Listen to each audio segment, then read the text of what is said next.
Como primera pregunta evaluativa nos preguntan cuál consideran que es el principal cuello de botella actual en el flujo de trabajo computacional. Para mí el principal desafío computacional es el análisis multiómico. En el análisis multiómico es la estandarización, normalización e integración de datos heterogéneos. Aunque la inteligencia artificial y el machine learning avanza rápido, su capacidad predictiva está limitada por la calidad y comparabilidad de los datos entrados. La falta de un marco de armonización inicial afecta todo el flujo de trabajo y destruye la reproductibilidad interlaboratorio. La raíz del problema es la heterogeneidad técnica y biológica de las ómicas, las cuales presentan escalas, distribuciones estadísticas y niveles de ruido radicalmente distintos.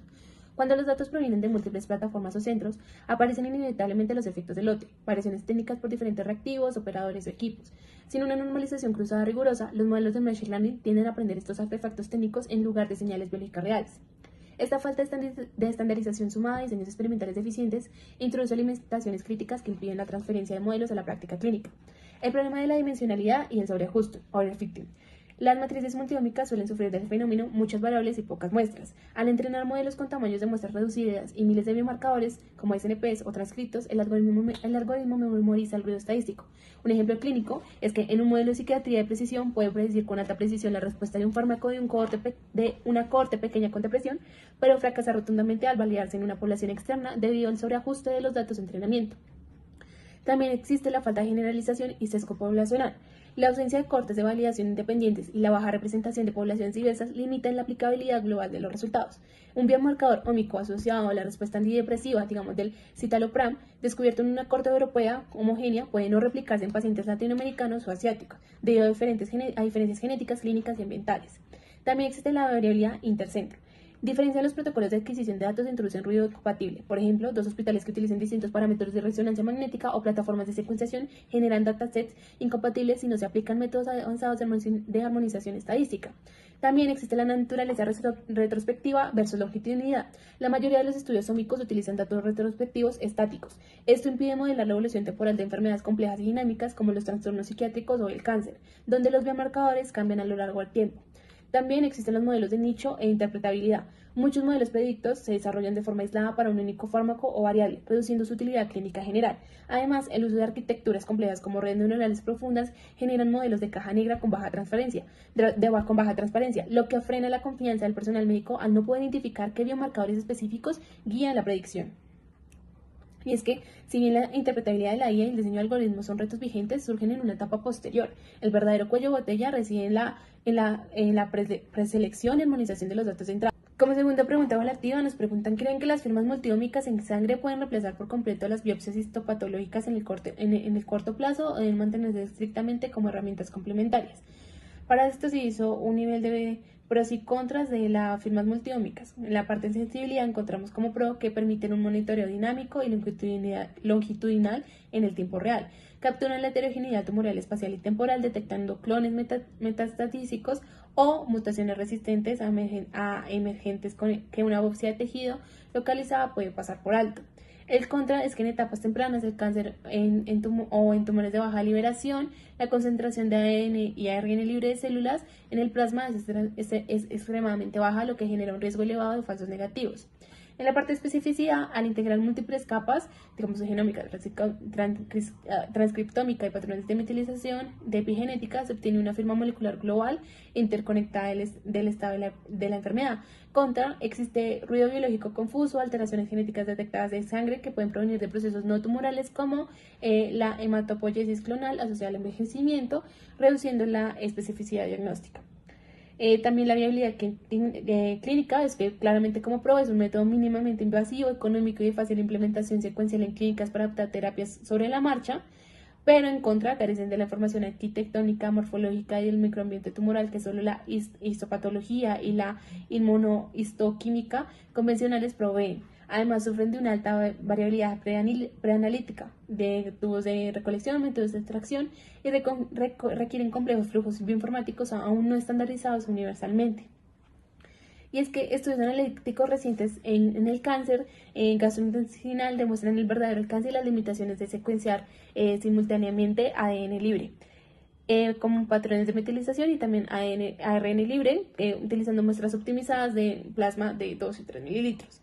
Hay revelaciones de vida funcionales a través de el ARN libre en plasma. Se han inferido firmas moleculares relacionadas con el microambiente tumoral, detectando la regulación negativa de vías de traducción y supresión inmunitaria correlacionada con la composición celular interna del tumor. También existen limitaciones tecnológicas del perfilamiento.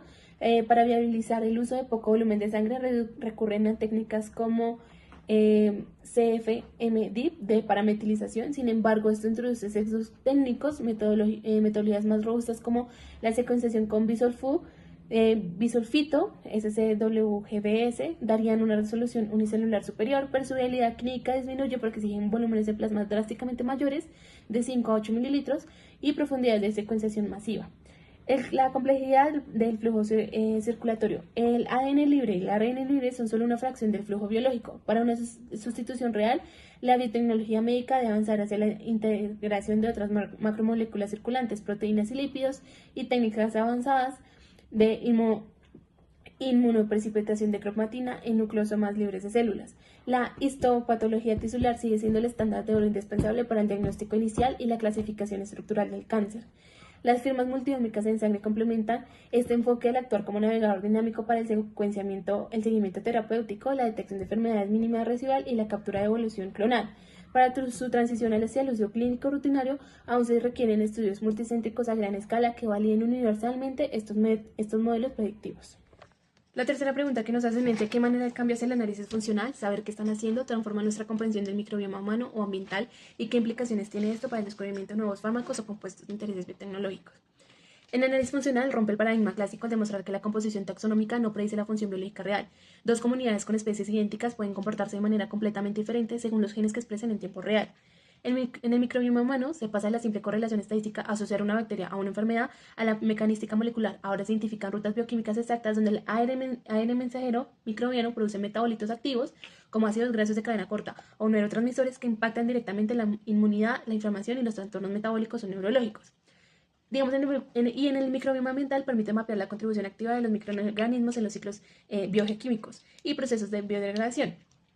Dado que la gran mayoría de los microorganismos ambientales no son cultivables en el laboratorio, sus capacidades metabólicas permanecen ocultas. El análisis funcional desbloquea este potencial en las siguientes maneras. En la minería de los genes biosintéticos en cultivo, la metagenómica de lecturas largas permite el ensamblaje de genomas completos a partir de muestras complejas. Esto facilita la detección de clústeres de genes biosintéticos, que son la maquinaria genética responsable de producir nuevos antibióticos, antifúngicos e supresores. También existe la activación in situ y silencio en el laboratorio. Tradicionalmente se pensaba que muchos genes biosintéticos estaban silenciados o apagados. Sin embargo, la integración con la metatranscriptómica ha demostrado que aproximadamente el 6% de los genes metabólicos secundarios se transcriben constitutivamente en su entorno natural, controlando rasgos esenciales para el mantenimiento de los nichos microbianos. También existe una dinámica ecológica y conservación filogenética. El análisis funcional revela patrones de expresión especializados según el ciclo de vida. Un ejemplo clave es mencionado en el artículo es que en comunidades complejas las cianobacterias exhiben sus niveles más altos de transcripción de genes biosintéticos durante la noche. Esto refleja un cambio metabólico crítico, pasan de ser productores primarios fotosintéticos durante el día a convertir directamente con organismos heterótrofos por compuestos orgánicos disueltos bajo la oscuridad. También existe la sinergia con la inteligencia artificial. Al conocer la secuencia exacta de los genes biosintéticos activos, los organismos de IA pueden predecir la estructura química tridimensional y la función biológica de los metabolitos antes de ser sintetizados en el laboratorio, acelerando drásticamente el pipeline de desarrollo ante la crisis de resistencia antimicrobiana.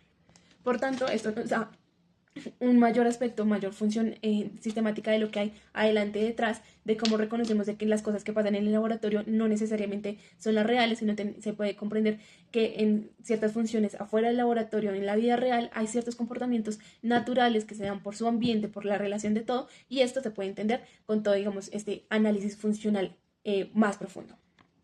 Como cuarta pregunta nos dan cuál es su postura crítica respecto al equilibrio entre el rendimiento técnico de un algoritmo bioinformático avanzado y la necesidad de una IA explicable para que un médico realmente confíe en el diagnóstico o tratamiento sugerido. Los modelos de Deep Learning aplicados a la transcriptómica espacial e imágenes histopatológicas digitales poseen una capacidad sobresaliente para detectar interacciones biológicas no lineales complejas. Sin embargo, un alto rendimiento predictivo en el papel no equivale a seguridad médica por las siguientes razones. Existen riesgos de sesgos ocultos. Las redes neuronales profundas son expertas en encontrar atajos estadísticos. Si un modelo se entrena con cohortes limitadas, puede aprender ruido técnico o artefactos propios de un hospital específico, como el tipo de escáner o el reactivo de secuenciación, en lugar de verdaderas señales biológicas. Sin SAI, estos sesgos pasan desapercibidos y fallan catastróficamente al validar el modelo en poblaciones externas como cohortes latinoamericanas o asiáticas. También existe una responsabilidad ética y legal. El personal médico es el responsable legal final del diagnóstico y tratamiento de un paciente. Un oncólogo no puede prescindir un esquema agresivo de inmunoterapia basándose únicamente en el hecho de que una máquina determinó que hay un 98% de probabilidad de recaída, sin justificar que variables moleculares o celulares sustentan esa decisión. Exigir que un modelo sea 100% intrínsecamente interpretable como una decisión simple obligaría a reducir drásticamente su arquitectura, perdiendo la sensibilidad necesaria para procesar datos masivos y de alta dimensionalidad como la multidómica espacial. Por lo tanto, la solución óptima actual es la implementación de modelos complejos respaldados por herramientas de atribución post-hoc.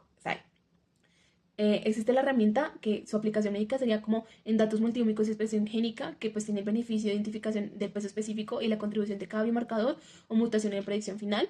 Y también existen las herramientas de mapas de tensión y calor, que son imágenes histopatológicas digitales que resaltan visualmente las regiones tisulares o el microambiente tumoral que el algoritmo priorizó para clasificar la enfermedad. Estas estrategias permiten a los bioinformáticos abrir la caja negra y traducir patrones matemáticos abstractos en variables biológicamente plausibles y clínicamente accionables. Como esto, el rendimiento técnico valida la capacidad del algoritmo frente a los datos, pero la IA explicable es el puente que transforma la computación en conocimiento biomédico útil. La verdadera confianza clínica se logrará mediante modelos híbridos avanzados que combinen un alto desempeño con validación multicéntrica externa y herramientas SAIS transparentes. Solo así se garantiza la reproductibilidad y la equidad diagnóstica y la seguridad que la ingeniería médica exige para su transferencia real a los pacientes. Por tanto, en mi respectiva opinión, es muy necesaria. Es muy necesaria la SAI para que estas personas, para que los médicos y las personas que no comprenden realmente lo que pasa detrás de la caja negra puedan identificar cuál es la verdadera información del algoritmo que te está dando. Es ese punto de comunicación que debe haber entre la parte tecnológica, la parte IA que está dando este algoritmo y la parte humana, que esas dos partes se combinan para que haya esta comunicación entre las dos y haya mejores resultados. Como última pregunta evaluativa se nos da, ¿cuál consideran que es el valor agregado que aporta su perfil profesional al desarrollo de herramientas bioinformáticas en comparación con un biólogo puro o un científico de la computación tradicional? Como bioingenieros, el valor agregado fundamental reside en la capacidad de actuar como puente integrador y translacional en la interacción de biología molecular, la ciencia de datos y la medicina. Digamos, ¿qué pasa con un biólogo puro? Mientras un biólogo domina los mecanismos moleculares y la complejidad de los sistemas vivos, a menudo pues no tienen como esta dimensión de herramientas cuantitativas avanzadas para optimizar algoritmos, estructurar flujos de trabajo en alto rendimiento o diseñar arquitecturas de datos escalables. El bioingeniero traduce esta complejidad biológica en variables matemáticas y restricciones de diseño computacional. ¿Qué pasa frente a un científico de la computación o a un ingeniero de sistemas?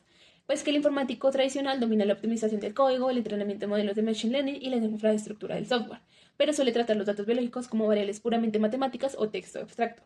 Carece digamos, del conocimiento biológico para entender el ruido técnico o las variaciones que pueden haber en las plataformas de secuenciación, o para discernir si una correlación estadística alta posee una plausibilidad biológica o clínica real.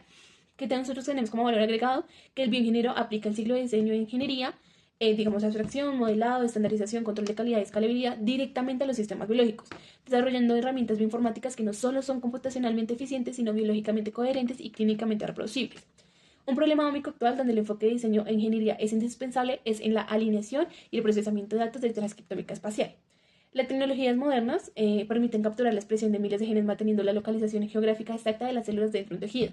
Esto genera dos tipos de datos masivos y heterogéneos que deben sincronizarse en tiempo real: las imágenes de histología digital de alta resolución y matrices de secuenciación de ADN de ultradimensionalidad. Para resolver esto, no basta con aplicar un algoritmo estándar de procesamiento de imágenes o un script informático aislado de alineación de secuencias. Se requiere el diseño de un flujo de trabajo automatizado, robusto y estandarizado, que resuelva retos complejos de ingeniería. Entonces, ¿qué pasa? Que se necesita un registro y fusión de datos multimodales. Diseñar algoritmos de visión por computador que alineen geométricamente las coordenadas físicas de la matriz que capturan en el ARN con los píxeles de la imagen del tejido, corrigiendo distorsiones físicas del corte histológico. También se necesita una optimización del rendimiento o una escalabilidad. Procesar gigabytes de datos por muestra requiere optimizar el uso de memoria RAM y computación paralela. Y, digamos, para que esto pueda garantizar el análisis correcto en cualquier laboratorio del mundo, mitigando pues el error humano, y también se necesita pues reducción de ruido técnico mediante modelos estocásticos, que es diseñar, digamos, los filtros estadísticos basados en restricciones físicas del microambiente tisular para separar la señal biológica real del ARN difuso que se libera por la lisis celular durante el experimento. Un científico de la computación, un ingeniero de sistemas diseñaría un modelo de alineación genérico sin entender cómo la degradación del tejido altera la calidad de las lecturas. Un biólogo identificaría los genes claves, pero no podría programar un software escalable que automatice el proceso para miles de muestras clínicas. Entonces, acá nosotros como ingenieros abstraemos el tejido como un sistema de coordenadas físico-químicas aplicando principios de diseño de software para crear una plataforma reproducible, eficiente y accionable para la medición de la precisión.